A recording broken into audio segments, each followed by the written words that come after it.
Hello friends, आप सभी का स्वागत है एस्ट्रो गुरु चैनल पर। मैं आपके लिए लेकर आया हूं टैरो विद कृष्णा का एक नया सेशन। और आज के लिए मैंने जो टॉपिक चूज किया है वो है कि जिन लोगों ने लाइफ में आपके साथ बुरा किया है, उनका कर्मा उनको इसका क्या प्रतिफल देगा, उनका कर्मा उनको इसका क्या रेस्पॉन्स देगा, उनकी लाइफ में क्या अच्छा या क्या बुरा हो सकता है।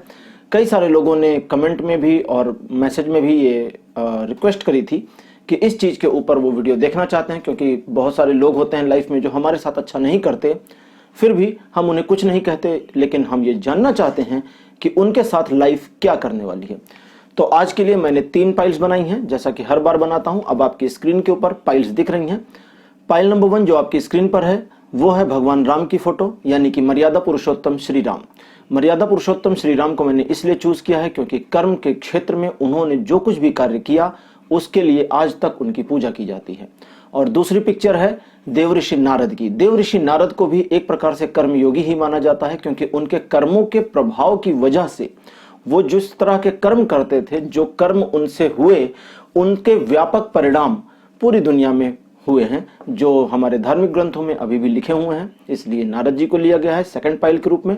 और थर्ड पाइल में कर्मयोगी श्री कृष्ण, जिन्होंने कर्मयोग के ऊपर अर्जुन को बहुत बड़ी शिक्षा दी थी, जिसका अभिपालन आज भी किया जाता है और उन्हें कर्मयोगी माना जाता है, क्योंकि वे ईश्वर थे लेकिन फिर भी अपने आप को कर्म में उतारा और कर्म करके उन्होंने साबित किया कि ईश्वर को भी कर्म करना पड़ता है।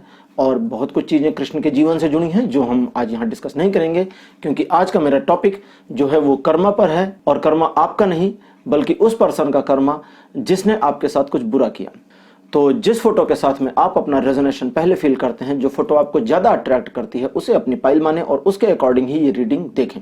आपकी सुविधा के लिए टाइम स्टैम्प्स डिस्क्रिप्शन और कमेंट सेक्शन दोनों जगह पर दे दिए गए हैं, तो अपनी पाइल की वीडियो देखने के लिए आप वीडियो को फास्ट फॉरवर्ड भी कर सकते हैं। साथ ही साथ शुरू करने से पहले मैं आपको बता दूं कि मैं प्रोफेशनल टैरो कार्ड रीडिंग भी करता हूं। स्क्रीन पर आपके जो नंबर आ रहा है, इस नंबर पर आप कांटेक्ट कर सकते हैं। ये एक व्हाट्सएप नंबर है, आप इस पर कांटेक्ट कर सकते हैं अपने लिए पर्सनल टैरो रीडिंग लेने के लिए। तो चलिए शुरू करते हैं और मिलते हैं आपकी पाइल में।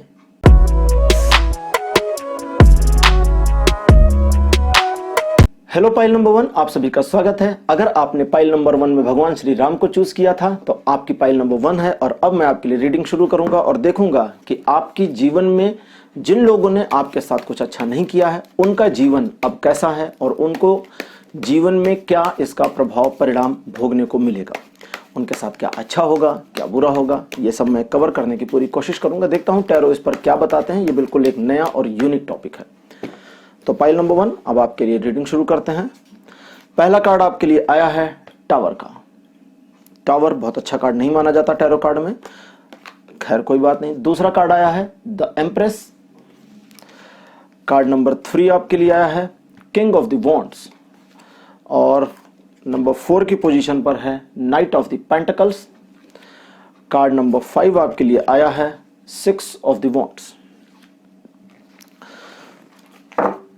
तो आपके लिए 5 कार्ड्स टैरो से निकल के आ गए हैं और अब मैं 5 कार्ड्स निकालूंगा ज़ेन कार्ड से, और इन दोनों की मदद से इस चीज को आइडेंटिफाई करने की कोशिश करूंगा कि जिन लोगों ने आपके साथ अच्छा बर्ताव नहीं किया, जिन लोगों ने आपका बुरा किया, आपको नुकसान पहुंचाया, आपको चोट पहुंचाई, आपके दिल को चोट पहुंचाई, उनके साथ उनका कर्म क्या प्रतिफल देने वाला है। तो पहला कार्ड ज़ेन से आया है कंडीशनिंग। कार्ड नंबर 2 ज़ेन से आ रहा है कंपैरिजन।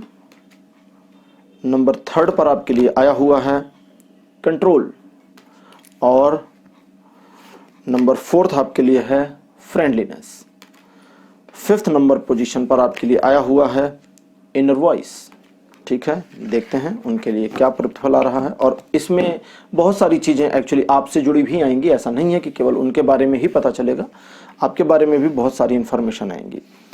तो जैसा कि आप जानते हैं कि आपके जीवन में जिन लोगों ने आपके साथ बुरा किया, उन्होंने बुरा काफ़ी ज़्यादा कर दिया और उन्होंने आपकी फीलिंग्स को बिल्कुल भी ध्यान नहीं दिया। हालांकि आपने ये मान लिया कि ये सब जो कुछ भी आपके साथ हुआ है ये ईश्वर ने ही प्रदान किया था, या आपने ये माना कि किस्मत में शायद ऐसा ही लिखा होना था, इसलिए चीज़ें ऐसी हुई। और चूंकि आपने एक्सेप्टेंस की मोड अपनाई, एक्सेप्टेंस के मोड में आप चले गए, इस वजह से आपकी लाइफ में बेटरमेंट होना शुरू हो गया, चीजें आपकी लाइफ में परिवर्तित हुई। उस सिचुएशन को एक्सेप्ट करने की वजह से आपकी लाइफ में एक ट्रांसफॉर्मेशन भी हुआ। आप शांत हुए, आप कूल हो गए और आपने दूसरों का बुरा ना करने की जो कोशिश करी, जो प्लानिंग करी कि मैं किसी का बुरा नहीं करूंगी या नहीं करूंगा, किसी को मेरे साथ बुरा करना है तो कर सकता है, ये उसकी इंटेंशन है और ईश्वर सब कुछ देख रहे हैं और वही उसका प्रतिफल उसको देंगे।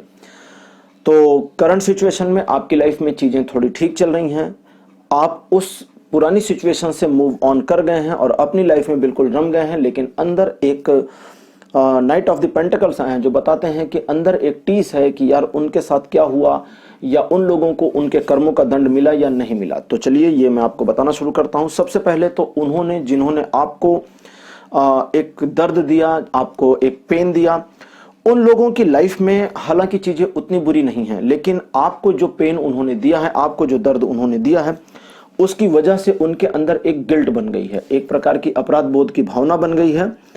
और साथ ही साथ अपराध बोध की भावना के साथ ही साथ उनके अंदर एक ऐसी भावना भी बन गई है जो अब उनको आपसे नीचा दिखाने का काम करती है। यानी अगर वे आपसे कभी मिलते होंगे, नजरें आपसे उनसे मिल जाएं, तो वे आपसे नजरें चुरा कर भागने की कोशिश करते होंगे कि जल्दी से यहां से मैं निकल लूं। साथ ही साथ वे अभी भी ये चाहते हैं कि उनका कंट्रोल आपके ऊपर बना रहे। यानी कि अगर कोई रिलेटिव आपका था या कोई आपका एक्स था, कोई भी था या कोई फ्रेंड था, तो उनका ये मानना भी है, देखिए वे ये तो समझते हैं कि गलती उनकी है, वो ये भी मानते हैं कि उन्होंने वो चीजें करके अपने आप को आपसे डाउन कर लिया, लेकिन अभी भी प्रेजेंट में भी उनका ये सोचना है कि अगर आपके साथ किसी तरह का तालमेल बनता है तो उस तालमेल में कंट्रोल उनके पास होना चाहिए। इसलिए आपको ज्यादा सावधान रहने की जरूरत है, आपको नरम नहीं होना है, अपनी स्ट्रिक्टनेस को बनाए रखना है। साथ ही साथ यहां पर आपके लिए आ रहा है कि फ्रेंडलीनेस की कोई जरूरत नहीं है, अब आपको उनसे भी फ्रेंड होना नहीं है, अपने आप में आपको संयमित रहना है। लाइफ ने उनको एक ऐसा दुख देना शुरू कर दिया है जो अब एक जर्नी पर है, यानी कि ये कंसिस्टेंट है। उनकी लाइफ में कुछ ऐसी चीजें हो रही हैं, कुछ ऐसे मोमेंट्स हो रहे हैं जो अब कंसिस्टेंट हैं, लगातार चलेंगे। और ये जो लगातार चलना है, ये चूंकि टाइमलेस रीडिंग है, आज मैं रीडिंग कर रहा हूं तो यहां से टाइम अब स्टार्ट होगा और उनके जीवन में ये जो सिचुएशन है, ये सिचुएशन अगले 5 से 6 सालों तक लगातार बनी रहेगी। उनकी जो चाहते हैं या उनकी जो अपनी कोई इंपॉर्टेंट ख्वाहिश है कि ये उनके लाइफ में अच्छा हो या वो अच्छा हो, उस चीज में उनको लगातार व्यवधान का सामना करना पड़ेगा। वे अपनी लाइफ में एक फुलफिलमेंट को हमेशा मिस करने वाले हैं। उन्होंने आपके साथ जो बुरा बर्ताव किया, आपके साथ जो उन्होंने नीच हरकत जिसको कहूंगा मैं कि करी, उसकी वजह से उनके अंदर गिल्ट तो बनी है, लेकिन वो गिल्ट सिर्फ उस समय तक बनी है जब तक आप उनके सामने नहीं हैं, उनके पास आसपास नहीं हैं। लेकिन जब आप उनके आसपास होते हैं तो फिर से वे आपके ऊपर कंट्रोल करने की कोशिश करते हैं। साथ ही साथ उनका यह भी मानना है कि वे अभी भी आपको मैनिपुलेट कर सकते हैं, तो इसलिए आपको काफी सावधान रहना चाहिए, क्योंकि मैनिपुलेशन में वो पर्सन बड़े एक्सपर्ट हैं और बातों को घुमाने में उनसे शायद कोई जीत नहीं सकता, ऐसा भी हो सकता है। अच्छा, एक चीज का और ध्यान रखें, समाज में आपकी जो इमेज और प्रतिष्ठा है, उस प्रतिष्ठा का विशेष ध्यान रखें। अगर वो पर्सन आपका रिलेटिव है या आपका एक्स है या आपका फ्रेंड है, कोई भी है, उसके बारे में नेगेटिव बातें आपको किसी से नहीं करनी, इसका विशेष ध्यान रखें। इसका फायदा क्या होगा मैं आपको बताता हूं, क्योंकि वो पर्सन आपके बारे में नेगेटिव बातें दूसरों से कहता है या कहती है, और चूंकि वो दूसरों से आपके बारे में नेगेटिव कह रहे हैं और उन्हीं लोगों से जब बातचीत में आप नेगेटिव नहीं कहेंगे तो आपकी इमेज उन लोगों की नजर में बढ़ जाएगी। वे सोचेंगे कि यार वो तो मिले थे या मिली थी, वो तो इसके बारे में बड़ी नकारात्मक बातें कह रही थी, बट इसने सिर्फ सिचुएशन को क्लोज कर दिया है और इसके दिल में किसी तरह का मैल नहीं है, किसी तरह का बदला लेने की भावना नहीं है। तो मतलब ये पर्सन यानी कि आप बहुत सही, बहुत अच्छे, बहुत बढ़िया ग्राउंड पर हैं, लेकिन उस पर्सन के दिल में चोर अभी बसा हुआ है। तो इसलिए अपने आप को थोड़ा सा एक स्टेप ऊपर रखने का प्रयास करें। साथ ही साथ आपको सावधान रहना चाहिए, क्योंकि फ्यूचर में भी ये पर्सन आपको धोखा देने की कोशिश कर सकता है, आपको न सिर्फ इस्तेमाल कर सकता है बल्कि मैनिपुलेट करने की पूरी कोशिश कर सकता है। इस पर्सन का जो मानना है वो ये है कि आप एक ऐसे सॉफ्ट हार्टेड पर्सन हैं जिसे बड़ी आसानी से मोड़ा जा सकता है, तोड़ा भी जा सकता है, इसलिए आपको थोड़ा सावधान रहने की भी जरूरत है। साथ ही साथ इस सिचुएशन से या उस पुरानी सिचुएशन से अब चूंकि आप उबर आए हैं, अतः आपको अपने लाइफ में आगे बढ़ने की कोशिश करनी चाहिए। और जब आप आगे बढ़ें तो आपको विशेष ध्यान रखना चाहिए कि उस पर्सन के साथ अपने कंपैरिजन बिल्कुल ना करें। कोशिश करें कि उस पर्सन के बारे में बातचीत हो ना, क्योंकि जब बातचीत होनी शुरू होती है तो कहीं ना कहीं कंपैरिजन शुरू हो जाता है, फिर उसके बारे में गॉसिप्स चलनी शुरू होती हैं, फिर उसके बारे में दुनिया भर की बातें प्रपंच शुरू हो जाते हैं। तो उन चीज़ों से अगर आप बचेंगे तो आपके लिए ज़्यादा बेहतर रहेगा। और सबसे इंपॉर्टेंट, अगर कोई तीसरा पर्सन सिर्फ आपको प्रेज करने के लिए, आपको मतलब आपकी शाबाशी पाने के लिए, आपके उस रिलेटिव का, बॉयफ्रेंड का, गर्लफ्रेंड का या फ्रेंड का, किसी का भी, मतलब जो आपके साथ बुरा करके हट गया है, उस पर्सन की बिचिंग करनी शुरू करे सिर्फ आपकी सिंपैथी गेन करने के लिए कोई, तो उसे मना कर दें कि देखिए उनसे मेरा रिलेशनशिप नहीं है, लेकिन उनके बारे में निगेटिव बातें आप मुझसे ना करें। बड़े प्यार से मना करें, ऐसा ना मना करें कि आपको बुरा लग रहा है, आप ऐसा मना करें कि आप इस टॉपिक पर बात नहीं करना चाहते हैं क्योंकि आप इसकी जरूरत नहीं समझते हैं। और अगर वो पर्सन, थर्ड पर्सन आपसे कहता है कि नहीं उसने आपके साथ जो किया गलत किया है, ये तो बुरा अच्छी चीज नहीं थी, तो कहिए हाँ ये सबको पता है, मुझे भी पता है, आपको पता है, लेकिन इसके बारे में हम बातचीत करके क्या निकाल लेंगे, क्या ही हो जाएगा। ऐसा तो है नहीं वो पर्सन सही हो जाएगा, बस बातचीत करके आप और मैं अपना मुंह गंदा कर लेंगे।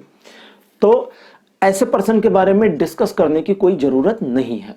तो ये आपके बड़प्पन को शो करेगा। और साफ साफ बता दीजिए कि आपके दिल में किसी तरह का मैल नहीं है, उनने जो किया वो उनकी इच्छा थी, मुझे जो करना है मैं अपने हिसाब से करूं, और मैं किसी से बदला नहीं ले रहा या नहीं ले रही।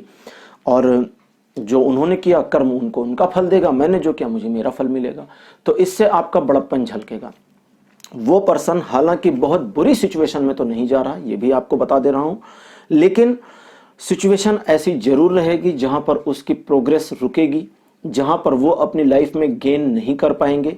और इन सब के पीछे उनकी जो गिल्ट है वो उनको हमेशा परेशान करेगी कि मैंने उनके साथ ऐसा किया था तो शायद इसका प्रतिफल तो नहीं मिल रहा। और इसी वजह से वे अपने आप को डिमोरलाइज भी करेंगे और अपने आप को एक तरह से समझिए उनका कॉन्फिडेंस डाउन भी होगा। लेकिन अच्छी चीज ये है कि आपके लिए चीजें पॉजिटिव हैं, आप इस चीज से मूव ऑन कर गए हैं। और अगर अभी सिचुएशन आपके साथ ऐसी है, कुछ लोग ऐसे भी होंगे मेरे व्यूवर्स जिन्होंने अभी मूव ऑन नहीं किया है, आप करंट सिचुएशन में हैं और अभी अभी जस्ट हाल में ही आपको धोखा मिला है, और अगर आप जानना चाहते हैं कि मूव ऑन कैसे करें इस सिचुएशन से, उस पर्सन ने आपको धोखा दिया है, तो सबसे आसान तरीका है कि अपने ऊपर विश्वास करें। आप अकेले काफी हैं, सक्षम हैं अपनी चीजों को मैनेज करने के लिए, हैंडल करने के लिए। दूसरे पर्सन की आपको जरूरत नहीं है, आपको सिर्फ अपने ऊपर कंट्रोल करने की जरूरत है। और ऐसा बिल्कुल भी नहीं है कि किसी और की मदद के बिना आप आगे नहीं जा सकते, आप जा सकते हैं, बिल्कुल आगे बढ़ सकते हैं। बस आपको अपने मन को विषैला होने से बचाना है। यानी कि अगर अभी अभी रिसेंटली आपको धोखा मिला है तो आपके मन में काफी सारा नकारात्मक बातें होंगी, बहुत नकारात्मक चीजें आपके मन में चल रही होंगी, तो उन नकारात्मक चीजों को निकाल दें। लेकिन इसका यह मतलब नहीं है कि मैं कह रहा हूं कि उनसे जाकर के समझौता कर लें, बिल्कुल करने की जरूरत नहीं है। और याद रखें कि अगर फ्यूचर में, अब आपके लिए एक और इंपॉर्टेंट चीज आ रही है, अगर फ्यूचर में कोई ऐसा काम पड़ता है या कहीं ऐसी कोई सिचुएशन पड़ती है जहां पर आप उनको थोड़ा सा अपने बड़प्पन से बुरा दिखा सकें, नीचा दिखा सकें, तो वो जरूर करें। वहां उनके साथ बिल्कुल भी रिबेट देने की कोशिश ना करें। तो पाइल नंबर 1 आपके लिए इतना ही। चीजें आपकी लाइफ में अच्छी हैं और जिसने आपके साथ बुरा किया है उसके साथ चीजें अच्छी नहीं हो रही हैं, उनके साथ कंसिस्टेंटली चीजें बुरी हो रही हैं, उनके साथ उनका नुकसान भी हो रहा है, फाइनेंशियल लॉस भी हो रहा है, सोशल स्टेटस में भी उनको लॉस हो रहा है। लेकिन ये जो कंसिस्टेंसी है ये तब तक बनी रहेगी जब तक आप अपनी ओर से किसी तरह की बिचिंग नहीं करते, किसी तरह की हरकत नहीं करते। क्योंकि कर्म तभी प्रतिफल देता है जब कर्म को उसका काम करने दिया जाए। लेकिन अगर कोई और कर्म के कार्य में हस्तक्षेप करता है तो कर्म पीछे हट जाता है कि ठीक है आप देख लें, आप निपट लें। इस वीडियो को पूरा देखिएगा क्योंकि तीनों पाइल्स की बातें खत्म होने के बाद कर्मा से जुड़ी एक स्टोरी भी मैं आपको सुनाऊंगा जो भगवान कृष्ण से जुड़ी है। जो सबसे लास्ट पाइल हैं भगवान कृष्ण, तो उसको समझेंगे आप तो आपको समझ में आ जाएगा कि कर्मा कैसे काम करता है और आपके लिए कितना फायदा नुकसान कर सकता है। तो दोस्तों आज की रीडिंग आपके लिए यहीं तक थी। Pile number 1। आपको आज की रीडिंग कैसे लगी, आप अपने एक्सपीरियंस, अपने अनुभव कमेंट सेक्शन में लिखना ना भूलिएगा। वीडियो को लाइक करिए, शेयर करिए और चैनल को सब्सक्राइब जरूर करिएगा। और चलते चलते ये बता दूं कि स्क्रीन पर जो नंबर आ रहा है ये व्हाट्सएप नंबर है। आप अपने लिए अगर पर्सनल टैरो रीडिंग चाहते हैं, किसी तरह की प्रॉब्लम में है, ब्लॉकेज की कंडीशन है, किसी तरह की लीगल या अदरवाइज पर्सनल प्रॉब्लम आप फेस कर रहे हैं जिसमें आपको मेरी सलाह चाहिए, तो आप इस नंबर पर कांटेक्ट कर सकते हैं। पहला कांटेक्ट आपका मेरी टीम से होगा, मेरी टीम आपको कोऑर्डिनेट करेगी मेरे साथ कनेक्ट होने के लिए। तो पाइल नंबर 1 अगले वीडियो में आपसे फिर मुलाकात होगी। Bye bye.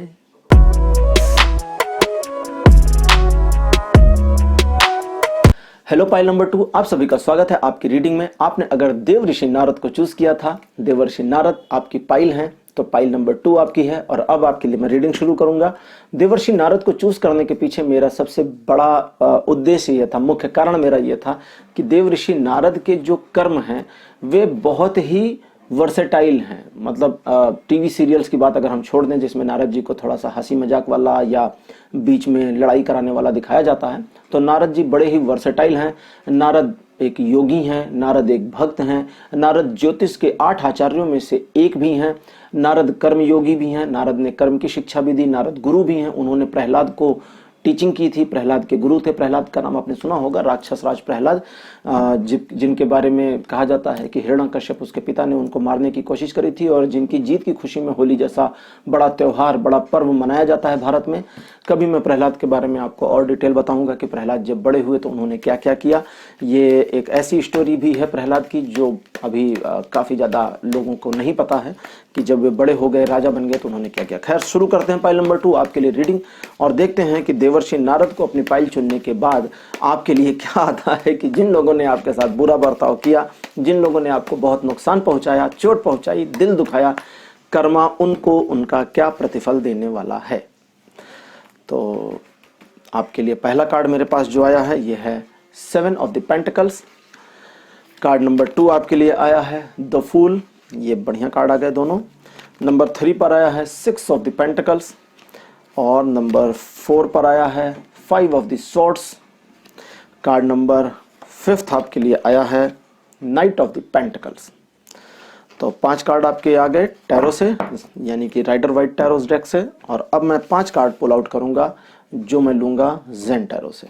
मतलब इस बार ये 10 कार्ड एक साथ लेंगे और 10 कार्ड्स के साथ मैं अब आपको बताऊंगा कि क्या आ रहा है। तो जेन टैरो को भी एक बार शफल कर लूँ ना, क्योंकि इनका भी पुरानी रीडिंग से कनेक्शन ब्रेक हो जाए और ये री एनर्जाइज्ड हो जाए। ठीक है, जेन टैरो री एनर्जाइज्ड। और आपके लिए पहला कार्ड मेरे पास आया है कंडीशनिंग। कार्ड नंबर 2 आपके लिए इनोसेंस। इनोसेंस का कार्ड द फूल के साथ इंटरप्रेट करने के लिए आया है। तीसरा आया है पॉलिटिक्स।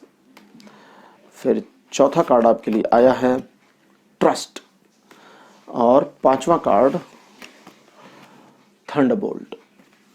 तो आपके लिए 5 कार्ड्स जेन से भी आ गए, इंफॉर्मेशन आनी शुरू मेरे पास। और अब देखते हैं कि जिन लोगों ने आपके साथ अच्छा नहीं किया उनका कर्म उनको इसका क्या प्रतिफल देता है। कहीं ऐसा तो नहीं उनके साथ सब कुछ अच्छा हो जाएगा, या कहीं ऐसा तो नहीं कि उनके साथ बुरा होगा और आपको पता नहीं है। तो खैर, यही सब जानने के लिए आज आप बैठे हैं मेरे साथ। तो शुरू करते हैं। देखिए पाइल नंबर 2, आपकी लाइफ में जब उन पर्सन ने जिसके बारे में आप अभी सोच रहे हैं, या वे लोग, बंच ऑफ द पर्सन्स जिनके बारे में आप सोच रहे हैं जिन्होंने आपके साथ अच्छा नहीं किया, सबसे बड़ी प्रॉब्लम ये थी कि आपने उन लोगों पर बहुत ज्यादा भरोसा किया। आपका जो भरोसा था वो अनडिसाइडेड था, यानी कि अनडिसिसिव था, जिसे तोड़ा नहीं जा सकता था। बहुत ज्यादा भरोसा आपने किया और आपके भरोसे का जो प्रतिफल आपको मिला उसने आपको भीतर तक हिला दिया। और अभी वर्तमान में भी आप बिल्कुल तैयार नहीं हैं किसी पर भरोसा वैसा करने के लिए, क्योंकि आपके जीवन का वो दौर जो था उसने आपको भीतर तक बहुत झकझोर दिया है। आप बहुत ज्यादा उदास, नाराज और गुस्से में भी हैं। हालांकि आपने अपने गुस्से को, नाराजगी को और उदासी को अंदर छिपा रखा है कहीं। और साथ ही साथ आप इस चीज के लिए प्रिपेयर नहीं दिखते कि आप चाहते हो, दिल से चाहते हो कि उनके साथ बुरा हो जाए। नहीं, आप चाहते हैं बस आपके साथ अच्छा हो। उन्होंने जो किया भगवान देख रहे हैं और कर्मा उनको उनका जो भी देना होगा देगा। आप ये भी नहीं सोचते कि उनको दंड देगा या उनको प्राइज देगा। आप बस ये सोचते हैं कि मेरा कर्म मेरे लिए है, उनका कर्म उनके लिए है। अच्छी बात यह है कि आप बहुत ही डिसेंट पर्सन हैं, अच्छी बात यह है कि आप बहुत ही सॉफ्ट हार्टेड पर्सन हैं, लेकिन बुरी बात यह है कि आप जल्दी जल्दी भरोसा कर देते हैं। तो पाइल नंबर 2, आपको ना जल्दी जल्दी भरोसा करने की टेंडेंसी से बचना होगा। हालांकि अब पिछले कुछ समय से आप लोगों पर भरोसा कम कर पा रहे हैं, लेकिन आने वाले समय में आपके लिए कुछ नेगेटिव चीजें भी हैं और वो दिखाती हैं कि आने वाले फ्यूचर में आपको फिर से मैनिपुलेट किया जा सकता है। ये व्यक्ति भी घूमकर आपके जीवन में वापस आ सकता है, सॉरी बोल सकता है, और जैसा कि आपका नेचर रहा है, अगर किसी ने दिल से सॉरी बोल दिया तो आप उसके सॉरी को एक्सेप्ट करके माफ कर देते हैं। तो माफ ना करें, कोशिश करें कि अपने आप को उस याद को याद दिलाते रहें। जो याद थी ना वो एक पुरानी, कि उन्होंने आपके साथ ऐसा ऐसा किया, उन्होंने ये वचन बोले, उन्होंने ऐसी ऐसी बातें करी, आपको ऐसे ऐसे धोखा दिया, ऐसे ऐसे नुकसान पहुंचाया, उन चीजों को चाहे तो कहीं नोट डाउन करें, नोट डाउन ना करें तो कभी कभी आप वीक में या मंथ में अपने आप को थोड़ा सा ध्यान दिला दिया करें। आपकी याददाश्त ना कुछ कमजोर सी है इस मामले में, आप भूल जाते हैं किसने आपके साथ बुरा किया, किसने आपका नुकसान किया, किसने पैसे ले लिए आपके। तो आपने आपको बहुत बढ़िया इंसान बना करके आपने जो रखा है, उस बढ़िया इंसान को आज ये टैरो कार्ड रीडर थोड़ा सा बुरा बनाने की कोशिश करेगा। खैर, अब आप जानना चाहेंगे कि उनके लाइफ में क्या चल रहा है। तो ओवरऑल उनकी लाइफ जो है इस समय थोड़ी सी मिजरेबल चल रही है। ट्रस्ट के मामले में लोग उनको धोखा दे रहे हैं। उन लोगों पर जिन्होंने उनका ट्रस्ट जीत लिया, मतलब जो जिस पर्सन के बारे में आप जानना चाहते हैं, कुछ लोग ऐसे भी उनकी लाइफ में हैं जिन्होंने उनका ट्रस्ट जीत लिया और अब वे लोग उनको धोखा देने का काम कर रहे हैं और वे अपने आप को फंसा हुआ पा रहे हैं कि हम इस सिचुएशन से टॉलरेट कैसे करें, बाहर कैसे निकलें। हालांकि उन्होंने अपने ऊपर बड़ा बढ़िया आवरण लगा रखा है, बहुत बढ़िया अपने ऊपर एक मुखौटा लगा रखा है, खुद को इनोसेंट दिखाने की पूरी कोशिश करते हैं और अनजान बनने की दिखावा करते हैं कि वे कैसे प्राणी हैं, कैसे व्यक्ति हैं। लेकिन उनकी लाइफ में सबसे मजेदार चीज ये है कि बिल्कुल उनके जैसे ही लोग अब उनकी लाइफ में एंटर कर गए हैं, जो बिल्कुल उनकी रिप्लिका जैसे हैं, और वे उनकी लाइफ को दुख में आगे लेकर जा रहे हैं। हालांकि ये बिल्कुल भी नहीं चाहते कि इनकी लाइफ में कोई इशू आए, हालांकि ये बिल्कुल भी नहीं चाहते कि इनकी लाइफ में किसी प्रकार का कोई सिचुएशन इनके अगेंस्ट जाए, लेकिन अगेंस्ट जाती हुई इस सिचुएशन को रोकने में ये बिल्कुल असमर्थ हो गए हैं और देख रहे हैं कि लोग किस तरह से इनको मैनिपुलेट करके इनको यूज कर रहे हैं। और आने वाले टाइम में, अभी आया नहीं है, अभी वर्तमान में तो धोखाधड़ी इनके साथ चल रही है, लेकिन अब इनको पूरा यकीन हो गया है कि आने वाले टाइम में इनका कर्म इनको इसका इनाम देने वाला है और वो इनाम लेने के लिए ये बिल्कुल तैयार नहीं है, रेडी नहीं है। अब आप समझ गए होंगे क्यों रेडी नहीं है, क्योंकि इनाम बहुत बुरा हो सकता है, नुकसानदेह हो सकता है। आपके लिए अच्छी चीज यहाँ पर यह है कि इनके साथ जो कुछ भी होगा इसका इम्पैक्ट कुछ भी 1% भी आपकी लाइफ पर नहीं आ रहा। आपके लिए बुरी चीज यह है कि यह पर्सन अपनी प्रॉब्लम, अपनी सिचुएशन से भागने के लिए या सिचुएशन का सामना करने के लिए आपकी मदद लेने के बारे में सोच सकता है और आपके पास आ सकता है, गिड़गिड़ा सकता है, सॉरी बोल सकता है और कह सकता है कि चलो फिर से पहले वाली चीजें वापस ले आते हैं। लेकिन अब आपको यहां पर समझना होगा कि पहले वाली चीजें तो खत्म हो चुकी और वे चीजें अब नहीं बची हैं।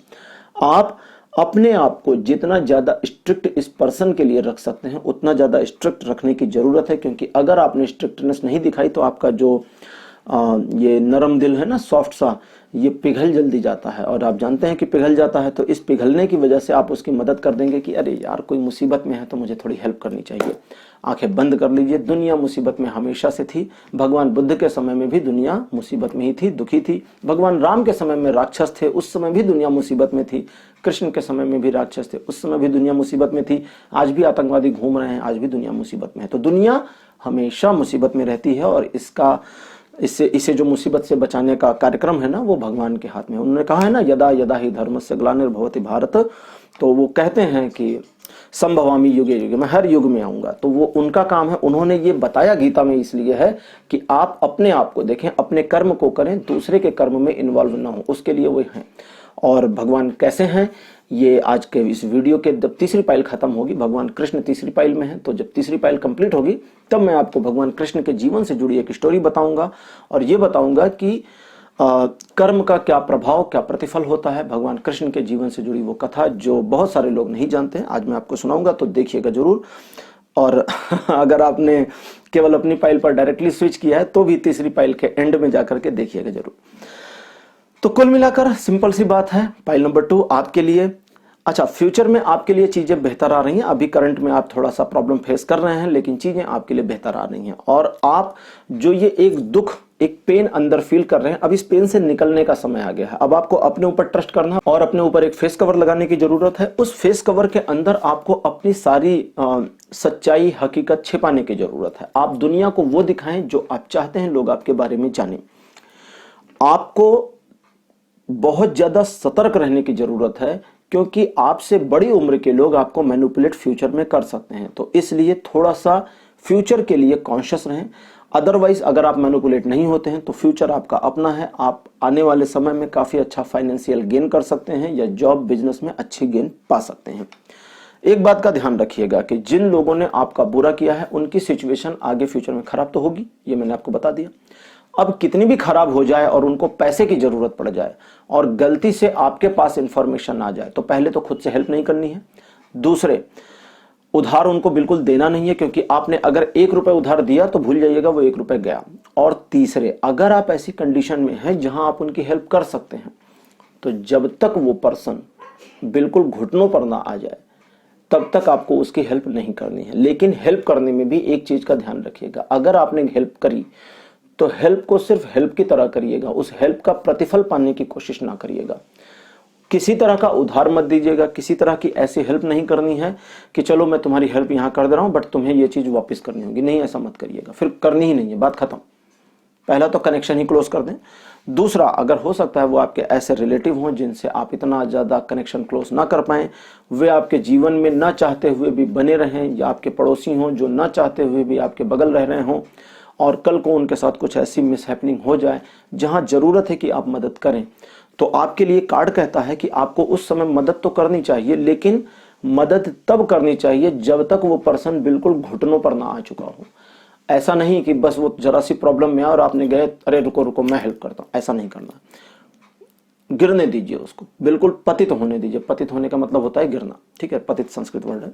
तो उसको फॉल होने दीजिए, और जब उसका फॉलिंगनेस पूरा कंप्लीट हो जाए, बिल्कुल वो जमीन पर आ जाए, जिसको कहते हैं ना कि रेंगने लगे, तब उसकी मदद करिए, जब उसकी मदद करने के लिए उसके पास कोई होप बची ना हो। और अगर उसके पास कोई होप है तो जहां से मदद मिल रही है उसको मिलने दीजिए, आप शांत बने रहिए।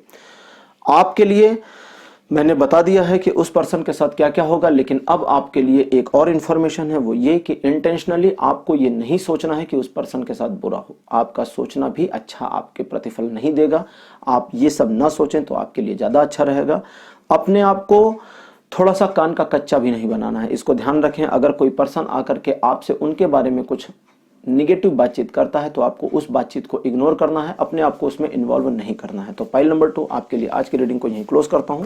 उम्मीद है आपको आपके सवालों के वो जवाब मिल गए होंगे जो मैंने देने की कोशिश करी है, जिसको आप जानना चाहते थे पिछले काफी समय से। और आज की रीडिंग आपको कैसी लगी, अपने एक्सपीरियंस, अपने अनुभव कमेंट सेक्शन में जरूर लिखें। इस वीडियो को लाइक करिए, शेयर करिए और चैनल को सब्सक्राइब जरूर करिए। और साथ ही साथ चलते चलते मैं बता दूं कि मैं प्रोफेशनल टैरो कार्ड रीडिंग भी करता हूं। अगर आपकी पर्सनल लाइफ में किसी तरह की प्रॉब्लम आप फेस कर रहे हैं, किसी तरह की ब्लॉकेज फील कर रहे हैं, किसी तरह की मेंटल इलनेस फील कर रहे हैं, और आपको खुद लगता है कि आपको एक हेल्प की जरूरत है, एक तरह से ऐसी हेल्प की जरूरत है जो आपको इस सिचुएशन से निकलने में हेल्प कर सके, तो आप मुझसे कांटेक्ट कर सकते हैं। स्क्रीन पर जो नंबर आ रहा है ये व्हाट्सएप नंबर है। आप जब इस पर कांटेक्ट करेंगे तो पहला कांटेक्ट आपका मेरी टीम से होगा। मेरी टीम आपको कोऑर्डिनेट करेगी मेरे से कनेक्ट करने के लिए। तो पाइल नंबर 2 आज के लिए इतना ही। अगले वीडियो में आपसे फिर मुलाकात करूंगा। Bye bye.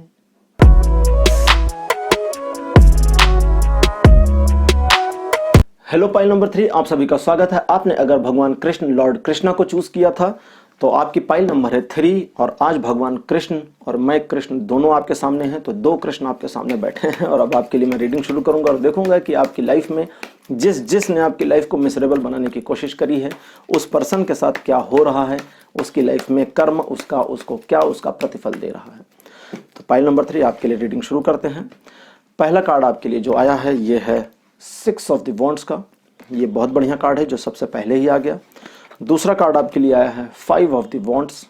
वॉन्ड्स हाउस के 2 कार्ड्स आपके लिए। कार्ड नंबर 3 की पोजीशन पर है 7 of the cups. Card number 4 आपके लिए है क्वीन ऑफ द वॉन्ड्स, और आपके लिए कार्ड नंबर 5 है एस ऑफ द पेंटिकल्स। तो आपके लिए 5 कार्ड्स यहाँ पर आ चुके हैं राइडर वाइट डेक से, यानी कि ट्रेडिशनल टैरो डेक से 5 कार्ड्स आ चुके हैं। और अब मैं आपके लिए जेन टैरो से भी 5 कार्ड्स निकालूंगा। जेन टैरो के बारे में मैंने कई बार बताया है, अभी फिर से मन कर रहा है बताने का कि ये बहुत ही डीप इन्फॉर्मेशन लेकर देते हैं, बहुत ही गहराई से जानकारी मिलती है। जेन टैरो इनका नाम है। इनकी जो पूरी कार्ड्स की हर एक कार्ड की डिजाइनिंग है, उस डिजाइनिंग को सुपरवाइज किया था, इंडिविजुअली सुपरवाइज किया था ओशो ने, जिनको भगवान रजनीश भी कहते हैं। वे बहुत बढ़िया फिलोसफर थे, बहुत बड़े फिलोसफर थे, और उन्होंने लाइफ के बारे में बहुत कुछ अच्छी बातें बताई हैं ज्ञान की। तो खैर, पहला कार्ड आपके लिए आया है फ्रेंडलीनेस का। कार्ड नंबर 2 की पोजीशन पर आपके लिए आया है हार्मोनी। नंबर 3 पर आपके लिए है going with the flow. Number 4 आपके लिए आया है स्ट्रेस। और कार्ड नंबर 5 आपके लिए आया है मोरालिटी। तो 5 कार्ड्स जेन टैरो से भी आपके लिए निकल गए हैं। और अब देखते हैं कि उनके कर्म उनको इसका क्या प्रतिफल दे रहे हैं, आपकी लाइफ में क्या चल रहा है, आपके लिए क्या सावधानियां हैं, क्या क्या आपको ध्यान रखना चाहिए।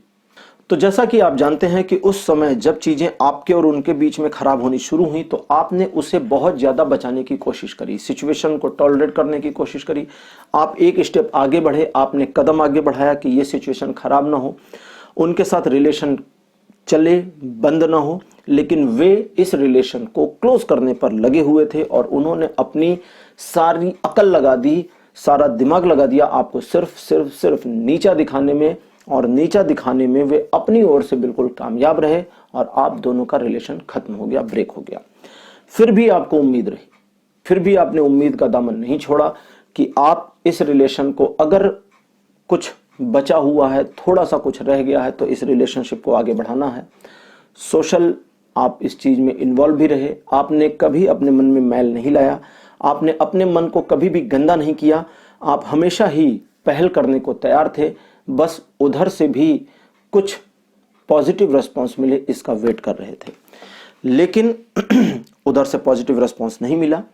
आपकी दोस्ती को, आपके अच्छे रवैये को आपकी कमजोरी माना गया, आपके चीजों को सुधारने के रवैये को, या ये कहें कि आपके साथ कोई बुरा करता है तो आप भूल जाते हैं ना, तो आपके इस भूलने के रवैये को या चीजों को बेहतर करने के रवैये को आपकी कमजोरी के तौर पे लिया गया, और ये मान लिया गया कि आप बड़े ही मोरल कमजोर पर्सन हैं, अंदर से स्ट्रांग नहीं है, और आपका काम उनके बिना जीवन में कभी चल नहीं सकता, ये सब मान लिया गया।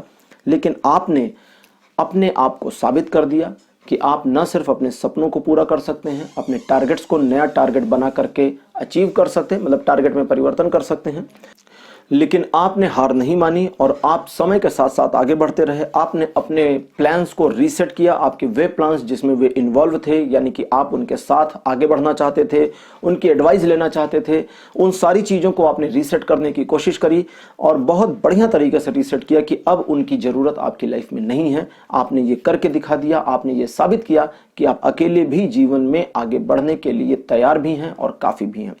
और जीवन की गति के साथ आप जब आगे बढ़े तो आपका हर एक स्टेप जब आप आगे बढ़े हैं, ये उनको सुई की तरह दर्द देता गया, आपका हर एक कदम सुई की तरह चुभता चला गया। तो ढेर सारी निडल्स उनको चुभ चुकी हैं, बहुत सारी सुइयां उनकी बॉडी पर इस समय लगी हुई हैं, और जितना जितना आप आगे बढ़ रहे हैं उतना उतना उनको दर्द हो रहा है। इसलिए दर्द नहीं हो रहा कि आप आगे जा रहे हैं, नहीं, ऐसा नहीं है, इतने बुरे भी नहीं है कि उनको दर्द हो कि आप आगे बढ़ रहे हैं। उनको दर्द ये हो रहा है कि अब वे नहीं हैं आपके इस अचीवमेंट में पार्टिसिपेट करने के लिए, आपसे बात नहीं कर सकते, आपको थैंक यू नहीं बोल सकते, आपको कॉन्ग्रेचुलेट भी नहीं कर सकते। मतलब ऐसी सिचुएशन उनकी आपने एक तरह से कर दी है, या कहें कर्म ने, उनके ही कर्म, एक्चुअली आपने तो कुछ नहीं किया, आप तो आगे बढ़ गए, मूव ऑन कर गए, जो कि दिख रहा है। उनके ही कर्म ने उनको ऐसी सिचुएशन में लाके रख दिया है जहां पर अब वे किसी से कह नहीं सकते कि देखो ये मेरा रिलेटिव है, या देखो ये मेरा फ्रेंड है, या देखो ये मेरी एक्स है, या मेरा एक्स है, यार ये कितना आगे जा रहा है लाइफ में। कहना भी थोड़ा सा पेनफुल हो जाता है। अगर किसी से कहें कि ये मेरे रिलेटिव हैं तो अच्छा उनसे मिलवाइए, या कैसे हैं वो, क्या चल रहा है, अब उनको कैसे बताएं कि भैया रिलेशन क्लोज कर दिया है, मैंने ही क्लोज कर दिया। तो अब अच्छा, मेन चीज यहाँ ये भी बता दूं कि जो कुछ क्लोज हुआ, जो कुछ भी खत्म हुआ, उसकी जो गिल्ट है वो आपने फील करी है, आपको महसूस हुआ है, आप सोचते हैं कि कहीं ना कहीं थोड़ी मोड़ी गलती आपकी थी। आप जिस तरह से अपनी गिल्ट को महसूस करते हैं और उसके लिए अपराध बोध की भावना थोड़ी सी फील करते हैं, उस तरह के अपराध बोध की भावना उनके अंदर बिल्कुल नहीं है। उनका मानना है सारी गलती यार आपकी है, आप ही गलत हैं हर तरह से, और वे सर्वदा शुद्ध, बढ़िया, अच्छे, महान, मतलब यूट्यूब पर कुछ ऐसा वैसा नहीं कह सकते ना, वरना मेरा मन तो था कुछ कहने का, लेकिन नहीं, ऐसा नहीं कह सकते। तो अब आप समझ गए होंगे उनकी जो क्वालिटी है ना वो थोड़ी सी डिफरेंट है। जैसे भगवान कृष्ण, आज चूंकि मेरे पाइल नंबर 3 भगवान कृष्ण है, तो आपने भगवान कृष्ण का एक इंसिडेंट, अभी स्टोरी तो मैं आपको बाद में बताऊंगा एक भगवान कृष्ण से जुड़ी हुई। अगर आप पाइल 1 2 देख करके 3 पर आए हैं तो पाइल 3 को भी बता दूं कि अभी थोड़ी देर में कर्म के मामले में भगवान कृष्ण से जुड़ी एक स्टोरी मैं आपको सुनाऊंगा। लेकिन अभी एक एग्जाम्पल लेते हैं। जैसे भगवान कृष्ण और शिशुपाल का एक मामला था। शिशुपाल भगवान कृष्ण को गाली दे रहा था, कृष्ण मुस्कुरा रहे थे, कृष्ण कुछ नहीं कर रहे थे। जब 100 गालियां हो गई तो कृष्ण ने उसका गला काट दिया। तो वो पर्सन जब गालियां दे रहा था तो उसकी ओर, 1 मिनट के लिए कृष्ण की ओर से देखें तो गालियां चल रही थी, लेकिन उसकी ओर से देखें तो वो बिल्कुल सही काम कर रहा था। कृष्ण गाली खाने लायक थे इसलिए वो गालियां दे रहा था, उसकी ओर से तो यही था, तभी तो गालियां दे रहा था। अगर उसको लगता कि ये गाली के लायक नहीं है तो रुक जाता। तो ऐसे ही आपका वो पर्सन है, उसे लगता है कि सारी गलती आपकी है, उसकी कोई गलती ही नहीं है, उसकी गलती तो मुझे दिख ही नहीं रही है कि वो गिल्ट में है कहीं। हाँ, वो परेशान है अपनी लाइफ में, प्रॉब्लम फील कर रहे हैं। उनको ये भी पता है कि अब आपके बिना बहुत सारी चीजें पॉसिबल नहीं है, आपके बिना कई सारे काम उनके रुक रहे हैं, लेकिन कर ही क्या सकते हैं। वे ये भी जानते हैं कि अब आपको वापस लाना संभव नहीं है, क्योंकि अब आप आगे बढ़ चुके हैं। मैंने पहले बताया ना, आपने समय के साथ अपने आप को आगे बढ़ा लिया। उनकी जहां जहां पर जरूरत थी उस सारी जरूरत को आपने निकाल कर बाहर कर दिया। यहां से बाहर निकलो, यहां से बाहर निकलो, यहां से बाहर निकलो। अब ये पूरा प्लान फिर से रीसेट होगा जिसमें उस पर्सन की कोई जरूरत नहीं है। तो आपने ये सब जब प्लानिंग कर ली, ये सारी चीजें कर ली, तो उनकी जरूरत आपकी लाइफ में खत्म हो गई। और फॉर्चुनेटली आपके लिए और अनफॉर्चुनेटली उनके लिए, उनको ये पता है कि अब आपको उनकी कोई जरूरत नहीं है, जिसकी वजह से उनको ना बड़ा पेन है, दुख है। मैंने बताया ना वो सुइयां घुस रही हैं उनके, तो उस तरह से सुइयां घुस रही हैं। लेकिन अभी भी उस पर्सन में बेशर्मी आप कह सकते हैं ये बढ़िया शब्द है, बेशर्मी। मतलब ये गाली जैसा नहीं लगता, बड़ा डिसेंट सा लगता है, लेकिन है गाली। तो इसको उनकी बेशर्मी कह लें कि वो अभी भी अपनी गलती को स्वीकार करने को तैयार नहीं है, और जिसकी वजह से आने वाले समय में उनके साथ चीजें और खराब होंगी। जी हाँ, उनका नुकसान भी होगा, उनके साथ धोखाधड़ी भी होगी, उनका अपमान भी होगा, उनका फायदा नहीं होगा। लेकिन आप इस सब में कहीं इन्वॉल्व नहीं है और खुद को इस सब में इन्वॉल्व ना करिएगा। कोई पर्सन अगर आपसे बातचीत करे उनके बारे में, तो उसके बारे में, उस पर्सन के बारे में आप अपने मुंह से कुछ बुरा ना कहें। इसको सिंपल एग्जाम्पल से समझाता हूँ। जैसे कभी कभी 2 मित्र आपस में लड़ जाते हैं और बातचीत बंद हो जाती है कुछ दिन के लिए। तो क्या कहते हैं, अरे ये तो बड़े आदमी, मैं बड़े आदमी से बात नहीं करता। फिर दूसरा क्या कहता है, कहता है मैं ये भी बड़े आदमी, भाई साहब मैं बड़े आदमी से बात नहीं करता। तो मैं आपको अपनी लाइफ का एक इंसिडेंट सुनाता हूँ। और हेलो माय डियर फ्रेंड, अगर तुम ये वीडियो देख रहे हो यार, तो सॉरी मैंने अपना तुम्हारा इंसिडेंट यहाँ बोला है, बट तुम्हारा नाम नहीं ले रहा हूँ। तो प्राइवेसी है, और मेरे बाकी फ्रेंड्स जो जानते हैं ये सब, उनको भी सुनकर मजा आएगा। तो हुआ ये था कि किसी बात पे उनकी और मेरी कुछ कहाँ सुनी होगी, बहुत साल पहले की बात है, जब हम पढ़ते थे, छोटे थे, करीब मेरी एज उस समय अराउंड 20-21 की थी। खैर अभी तो मैं 40+ हो गया हूँ बहुत सारे लोगों को सुनकर अजीब लगा होगा कि मैं 40+ हो गया हूँ। खैर बताइएगा आपको ये सुनकर कैसा लगा। तो उस समय उनका मेरा थोड़ा सा कुछ कहा सुनी हो गई और हमने बातचीत बंद कर दी। किसी थर्ड पर्सन ने, तीसरे फ्रेंड ने मुझसे पूछा कि यार तुम्हारी और उसकी बातचीत आजकल नहीं हो रही, क्या हुआ? मैंने कहा भाई वो बड़ा आदमी है, मैं बात नहीं करता उससे। तो उस फ्रेंड ने मुझसे कहा कि यार वो भी यही कह रहा था कि कृष्ण बड़ा आदमी है, मेरे को कृष्ण से बात नहीं करनी। तो फिर मुझे थोड़ा सा उस समय फील हुआ।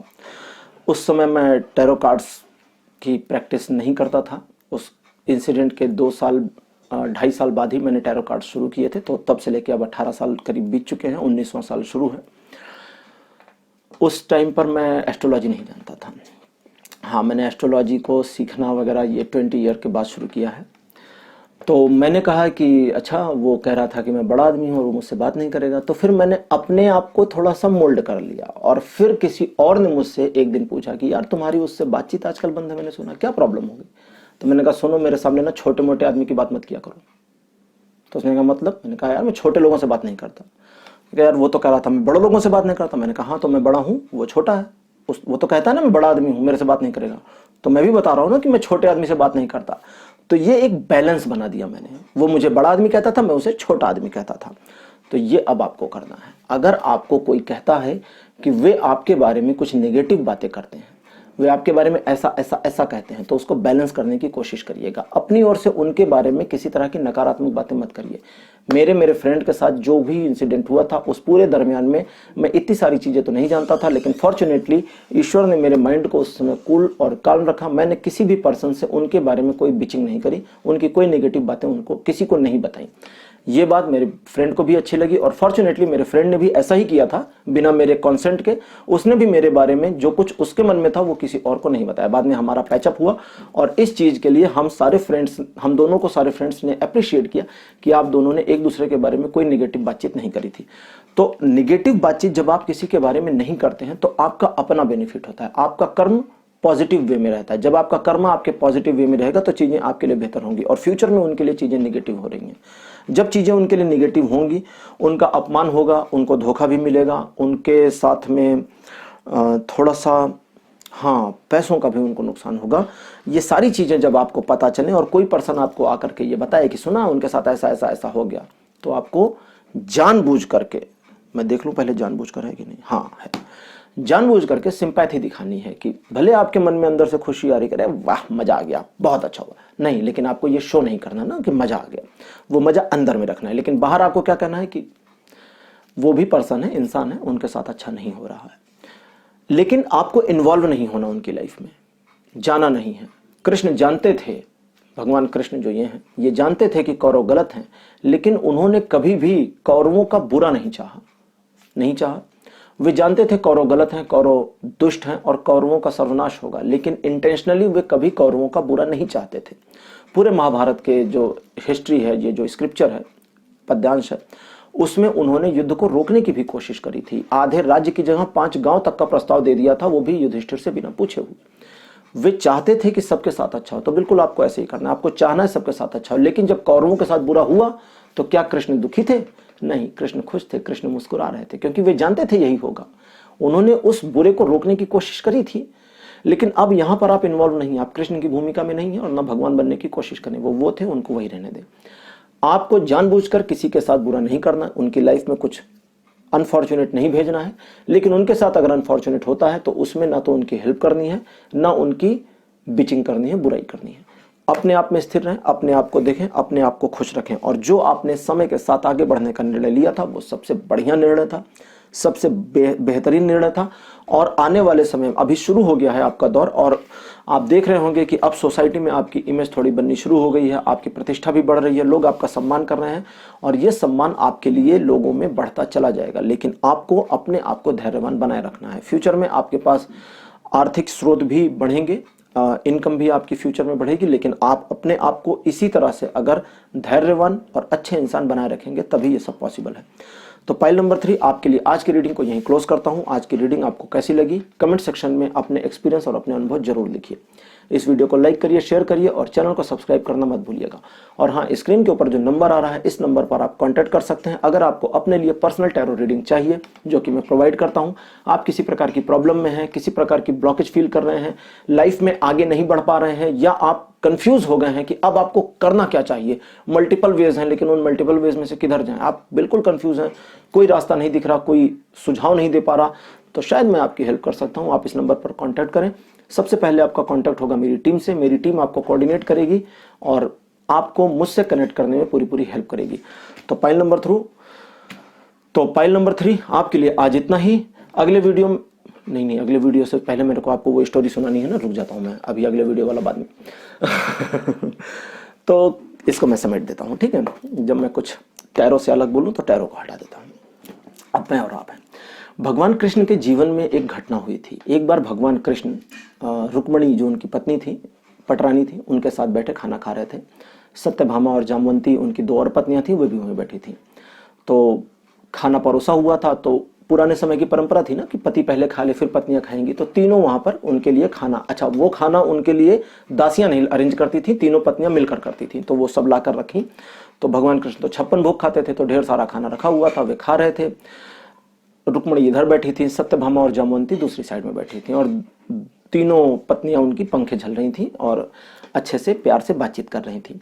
अचानक ही भगवान कृष्ण खाना खाते खाते रुक गए। उन्होंने सोचा, कौर को नीचे रखा, कौर होता है ना खाने का कौर, उसे नीचे रखा और खाने की थाली को लांघ गए, क्रॉस कर दिया, जंप कर गए। हिंदुओं में खाने की थाली को लांघना नहीं चाहिए, क्रॉस नहीं करना चाहिए, बड़ा बुरा माना जाता है। लेकिन भगवान कृष्ण ने उसको लांघा, जंप किया और बिना कुछ पादुका चप्पल या जूते जो थे उस समय वो पहने हुए वो भागे महल से बाहर की ओर और दौड़ने लगे। सारे लोग हैरान कह रहे ये इतनी जोर से कहाँ जा रहे हैं यार, हो क्या गया? तीनों पत्नियां हैरान कह रही क्या हो गया, ऐसे बौराए से क्यों जा रहे हैं? तो कृष्ण भागे जा रहे थे, जोर से भाग रहे थे, हाथ में जूठन लगी हुई थी लेकिन वो दौड़ रहे थे और सामने ही मेन गेट महल का दिखने लगा और दूर से ही चिल्लाने लगे, द्वार खोलो, द्वारपाल जल्दी से द्वार खोलो, जल्दी द्वार खोलो। द्वारपालों ने देखा कि अरे महाराज आ रहे हैं जल्दी से दौड़ते हुए, क्या हो गया क्या हो गया? पीछे से सैनिक भी दौड़ रहे थे कि क्या हो गया क्या हो गया क्या हो गया। रानियां भी उठ के दौड़ना शुरू कर दिए थे। खैर सब पीछे थे, ये आगे थे क्योंकि ये बहुत जोर से दौड़ रहे थे। द्वारपालों ने गेट खोला ही था, तब तक भगवान कृष्ण द्वार के पास पहुंचते पहुंचते रुक गए, एकदम से स्टॉप। उन्होंने सोचा, मुस्कुराए, जूठन हाथ में लगी थी, फिर वापिस आए। क्या हो गया? किसी को कुछ नहीं कहा। वापिस आए, खाने की थाली के पास बैठे, फिर से उठाया, खाना शुरू कर दिया। तो रुक्मणी ने कहा कि रुक जाइए, खाना मत खाइए। ये क्या हुआ? आप ऐसे बौराए से उठ करके लांघ करके थाली निकले, खोलो खोलो खोलो, ऐसा लगा जैसे कोई आफत आ गई और फिर वापस चले आए। क्या था ये कैसी लीला? तो उन्होंने कहा लीला कुछ नहीं थी, मैं खाना खा रहा था लेकिन एक भक्त मेरा है जिसको लोग पत्थरों से मार रहे थे और वो भक्त बेचारा कुछ नहीं कर रहा था, मार खा रहा था। तो अचानक मेरे मदद की जरूरत आ गई थी, बहुत ज्यादा जरूरत आ गई थी क्योंकि वो मार खा ही रहा था, उसको मदद की जरूरत थी। तो मैं दौड़ा बचाने के लिए, बस इतना ही था। तो सत्यभामा ने पूछा कि फिर जब दौड़े थे तो गए क्यों नहीं, फिर लौट क्यों आए दरवाजे से? तो कृष्ण ने जो कहा अब वो गौर करने लायक है। उन्होंने कहा कि उस पर्सन ने, उस भक्त ने खुद जमीन से पत्थर उठा लिए और उसने भी लोगों को मारना शुरू कर दिया। तो मेरी आवश्यकता खत्म हो गई, अब वे आपस में निपट लेंगे, मेरी जरूरत ही कहां रह गई? अब तो वे आपस में लड़ रहे हैं ना। जब तक वो अकेला मार खा रहा था, मदद की जरूरत थी, तभी तो मैं भागा था। लेकिन अब लोग उसको पत्थर से मार रहे हैं, वो लोगों को पत्थर से मार रहा है। तो ये आपस का जो खेल चल रहा है, इसमें मेरी आवश्यकता तो है नहीं। तो मैं वापस अपने खाने पर आ गया क्योंकि अभी भूख लगी हुई है। तो ये है कर्म। वो व्यक्ति जब कुछ नहीं कर रहा था तो कृष्ण दौड़े, भगवान दौड़े उसकी मदद करने को। तो एक तरह से समझें कि उसने, उसके कर्म का प्रतिफल उसको क्या मिलना था? बेहतर मिलना था। लेकिन उसने अपने कर्म को बिगाड़ा, क्या करके? बदला लेने की भावना करके।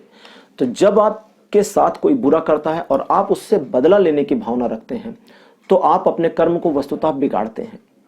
लेकिन बदला लेना और सजा देना दोनों अंतर है। जैसे मैं कई बार, अगर कुछ लोग देख रहे होंगे, मैंने पर्सनल टैरो रीडिंग में एक दो लोगों को बताया है, मैंने बोला भी है कि बदला मीठा होता है। ये एक फ्रेज है जिसे यूज कर सकते हैं। अर्जुन ने कौरवों को मारा तो वो बदला नहीं था, वो उनकी सजा थी। बदला बिल्कुल अलग होता है, बदला इंटेंशनली होता है, खींच करके होता है कि अब मैं तुम्हें बताऊंगा क्या होगा। लेकिन सजा देना दूसरी चीज होती है। तो कभी कभी किसी किसी को सजा भी देनी चाहिए। टैरो कार्ड्स ये इन्फॉर्मेशन भी देते हैं कि यहाँ आपको इनके साथ अच्छा नहीं करना है। तो जैसे कि मैंने आप में से कुछ लोगों को अभी बताया पाइल में कि उनकी हेल्प नहीं करनी है, अगर वो कितने भी प्रॉब्लम में हो तो हेल्प नहीं करनी। या सेकंड पाइल में मैंने बताया कि जब तक वो घुटनों पर ना आ जाए, रेंगने ना लगे, तब तक उनकी मदद मत करिएगा। तो आपको वेट क्यों करने को कहा? क्योंकि कार्ड्स ये कह रहे हैं, क्योंकि ईश्वर ये चाहते हैं। ये भी आपका कर्म है। कर्म ऐसा तो नहीं है ना कि जो कर्म था, जैसे वो व्यक्ति मार खा रहा था तो उसके कर्म का प्रतिफल क्या था कि भगवान मदद को दौड़े। उसके कर्म का प्रतिफल ये नहीं था कृष्ण कर्म के लिए उसके दौड़े, नहीं, कृष्ण तो अपनी जगह पर है। उसके कर्म का प्रतिफल यह था कि भगवान को उसकी मदद के लिए जाना था, लेकिन उसने अपने आप में खुद से उस लड़ाई में इन्वॉल्व करके उस कर्म को रोक दिया कि भगवान की मदद की जरूरत खत्म हो गई। तो कहीं कहीं भगवान आपकी मदद करेंगे, चीजें ऑटोमेटिकली, जिसने आपके साथ बुरा किया उसकी लाइफ में खराब होंगी। जैसे थर्ड पाइल में बताया कि आपके हर एक तरक्की के साथ उनको सुइयां चुभ रही हैं, दर्द हो रहा है, उनको देखा नहीं जा रहा उनसे। और कहीं कहीं भगवान आपको ही या कर्म आपको ही माध्यम बनाएगा उस पर्सन को सजा देने के लिए। तो वहां पर वो दूसरी चीज है। तो कभी कभी मैं वो भी बताता हूं लोगों को कि आपको ये करना है उस पर्सन के साथ में, या आपको उसे ऐसे नीचा दिखाना है। और कभी कभी ये भी कहता हूँ कि कुछ नहीं करना है। तो जैसा आपके लिए जो बताया है उस पर थोड़ा ध्यान दीजिएगा, अपनी लाइफ को बेटर करने की कोशिश करिएगा और मोस्टली कोशिश करिए कि जिसने आपके साथ बुरा किया उसे उसके हाल पर छोड़ दे। उसका कर्म उसको वापस देख लेगा, आपकी ज़रूरत नहीं है, क्योंकि अगर आपने भी पत्थर उठाया तो कृष्ण वापस जाके खाना खाने लगेंगे। तो पाइल नंबर 3 या पाइल नंबर 1, 2, 3 सभी आपके लिए आज यहीं तक। इस वीडियो को यहीं क्लोज करते हैं। अगले वीडियो में आपसे फिर मुलाकात करूंगा। तब तक के लिए बाय बाय।